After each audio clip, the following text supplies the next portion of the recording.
بسم اللہ الرحمن الرحیم عن جابر رضی اللہ تعالیٰ عنہ قال قال رسول اللہ صلی اللہ علیہ وسلم مفتاح الجنت الصلاۃ ومفتاح الصلاۃ الطہور رواہ احمد۔ حضرت جابر رضی اللہ تعالیٰ عنہ سے روایت ہے، وہ فرماتے ہیں کہ جناب نبی کریم صلی اللہ علیہ وسلم نے ارشاد فرمایا کہ جنت کی چابی نماز ہے اور نماز کی چابی وضو ہے۔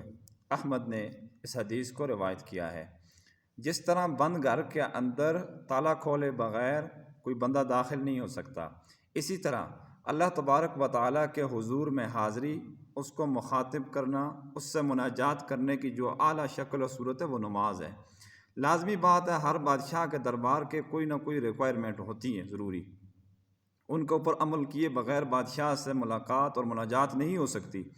تو بیائی نہیں، آپ یوں ہی سمجھیے کہ نماز کی جو بنیاد ہے، یہ نماز جو ہے یہ اللہ تعالیٰ سے ملاقات کا، مناجات کا ذریعہ ہے، بلکہ معراج کہا گیا، الصلاۃ معراج المؤمن۔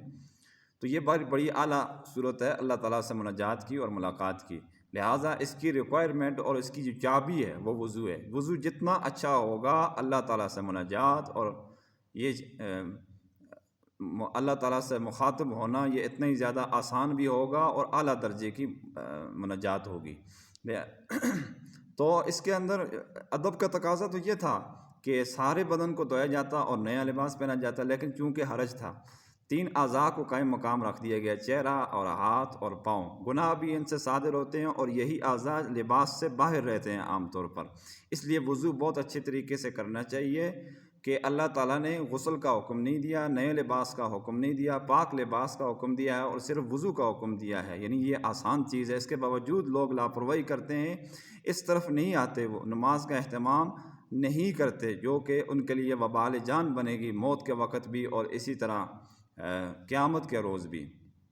تو بہت ضروری عمل ہے یہ کہ وضو بھی اچھی طریقے سے کیا جائے اور نماز بھی پڑھی جائے، تاکہ نماز وضو کے ذریعے سے ہماری نماز اچھی ہو، اور پھر نماز چونکہ جنت کی کنجی اس میں فرمایا گیا ہے، تو اور اس کے بعد جنت کا داخلہ بھی ہمارے لیے آسان ہو۔ تو اللہ تبارک و تعالی ہم سب کو ان احادیث مبارکہ کے اوپر عمل پیرا ہونے کی توفیق عطا فرمائے۔ وآخر دعوانا ان الحمد للہ رب العالمین۔